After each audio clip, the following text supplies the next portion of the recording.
Assalamu alaykum, hörmətli görürmənlər. Uyğur Axbarat Mərkəzinin Haftalik xəbərlər proqramımıza xoş gəldiniz. Mən Muhammed İzzət. Aldı bilan xəbərlərimizin asosiy məzmunları bilan tanışıb çıxaylı. Birləşmiş Dövlətlər Təşkilatı Komiteti Xitayğa Şərqi Türkistandakı məhbuslar haqqında çağırış qıldı. Ürümçidagi fojia dunyoni titratdi. Qamalga qarshi namoyishlardan keyin Sharq Turkistondagi ba'zi cheklamalar bo'shatildi. Xitoy xalqi qo'zg'aldi, Xitoy hokimiyati sarosimaga tushdi. Turkiya Xitoy doiralaridan Ürümchidagi o't ofati to'g'risida tushuncha berishni talab qildi. Kanada Xitoyga qarshi mudofaasini kuchaytirganligini jakarladi. Tuvanda dehqonlar xabarlarimizning tafsiliy mazmunlarida bo'lsin. Reuters agentlik to'rining 24 noyabrdagi xabarga ko'ra, Birlashgan Davlatlar Tashkilotining bir komiteti shu kuni Xitoyning Sharq Turkistondagi yig'ilish lagerlarida tutib turilayotgan kishilarni qo'yib berishga chaqirgan va Xitoyning ziyonkashlik uchirg'uvchilarini davolash va to'lam bilan ta'minlashni tavsiya qilgan.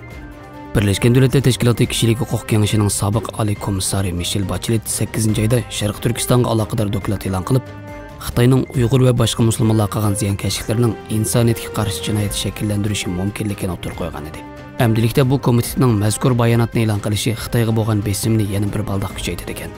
Xitoyning Janubdagi diplomatik o'mikining bayonotchisi Liu Yuyin Xitoyning Birlashgan Davlatlar Tashkiloti komitetining bu harakatiga qat'iy qarshi turganligini bildirib, mazkur komitetni G'arb davlatlari va Xitoyga qarshi bo'lgunchi kuchlar to'qib chiqqan yolg'on uchurlarni asos qilib, Xitoyning kishilik huquq vaziyatiga qora suvdi va tuhmat qildi deb ayblagan.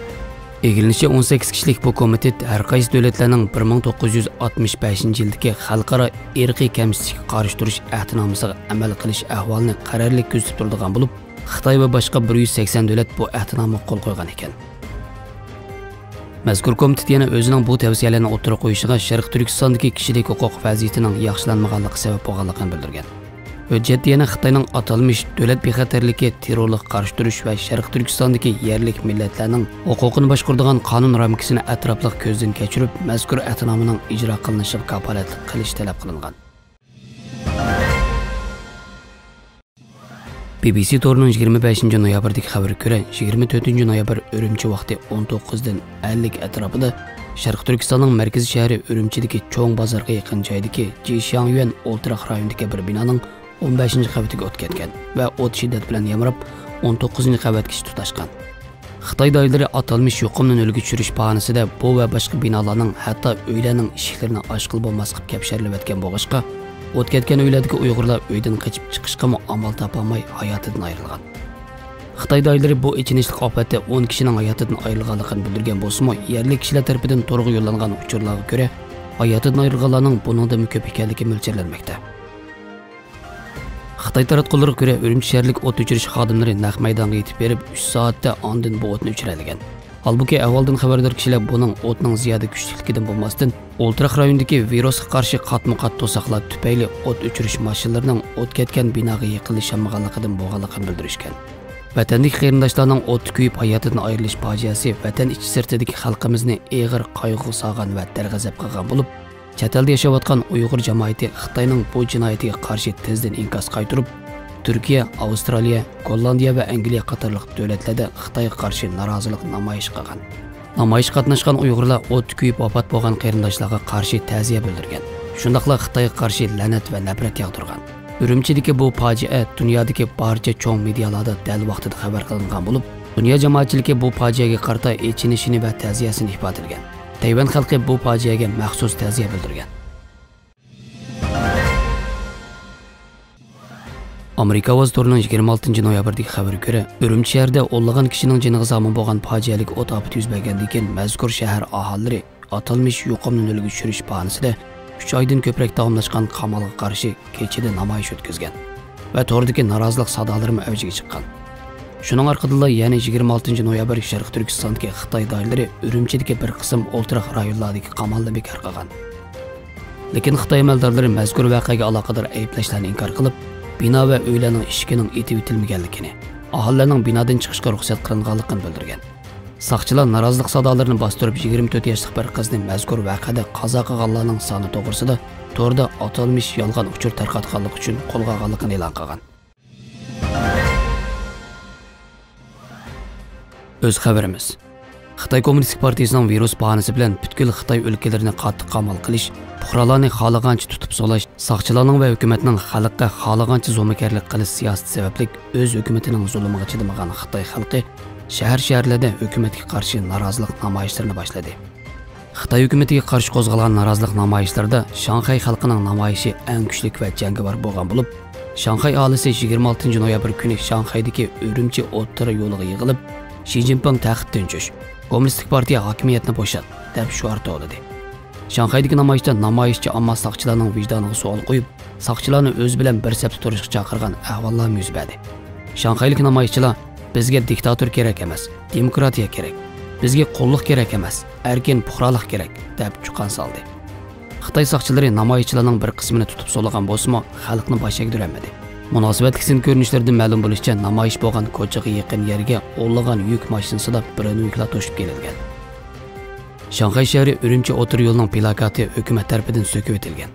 Twitter'dagi munosabatli naq maydon ko'rinishlardan ma'lum bo'lishicha, Shanxaydagi bu namoyish Shanxayning boshqa rayonlariga ham kengaygan. Shundaqla Tsinghua universitetining va Xi'an qatnash universitetining minglagan o'quvchilari Xitoyga qarshi noroziligini ifodalab, demokratik qonun tuzum bo'yicha idora qilinishini talab qilamiz, so'z erkinlik talab qilamiz degandek shuarlarni to'lgan. Beijing shahri aholisi ko'chalarga chiqib tinch namoyish o'tkazib, Xitoy hukumatidan erkinlik talab qilgan. Chongqingda o'tkazilgan namoyishda qulluqdan o'lim a'lo deb shuar to'langan. Twitter qatorliq suhbat tarqalgan naq maydon ko'rinishlariga qaraganda, Xitoy soqchilari namoyishni qattiq bostirishga o'tganligi ma'lum bo'lmoqda. Bu namoyish o'ti chet ellarga tutashgan bo'lib, Angliyada yashayotgan Xitoylardan necha yuzi Angliyaning London shahridagi Xitoy konsulxonasi oldida Xi Jinping taxtdan tush degandek shuarlarni to'lab, Xitoyga qarshi noroziligini ifodalagan.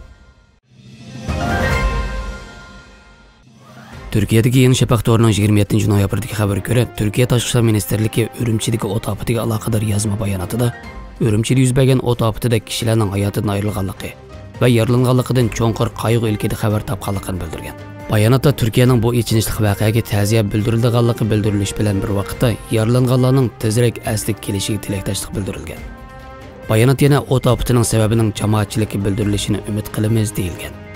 Diplomatik manbalar ta'minlagan uchurda Xitoy doiralaridan o't ofatining sababi haqida tushuncha talab qilindi deyilgan.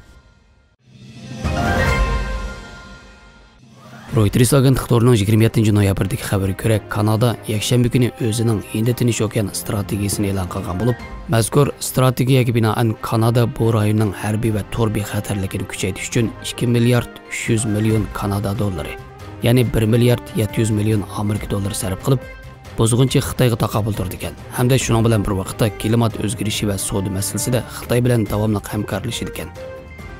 Kanadaning bu plani 26 betlik hujjatda tafsili bayon qilingan bo'lib, mazkur hujjatda ko'rsatilishicha, Kanada aqliy mulk huquqini qo'g'dash uchun va Xitoy davlat korxonalarining halqalik kon mahsulotlari ta'minotini egallab olishining oldini olish uchun chet el mablag'lariga qartilgan belgilar bilan kuchaytirilgan. 4 nafar ichki kabinet ministri Vankuverda o'tkazilgan axborot e'lon qilish yig'inida mazkur yangi planni navbat bilan tanishtirib, bu strategiyaning Kanadaning davlat bexatarligi hamda klimat va iqtisodiy nishoni uchun intayin muhimligini bildirgan. Halbuki mazkur strategiya nuqul Xitoyni nishonlagan bo'lmasdan, bosh minister Justin Trudeauning rahbarligidagi liberal hukumat Kanadaning Amerikaga ziyoda tayinib qolgan savdo va iqtisod to'rini ko'p xillashtirishning qo'ydi ekan. 9-oydagi rasmiy sonliq ma'lumotga ko'rsatilishicha, Xitoy bilan bo'lgan ikki taraflik savdo Kanadaning umumiy savdo sommasining 7% ga yetmaydi ekan. Lekin Amerikaning bu jihatda egallaydigan nisbati 68% ekan.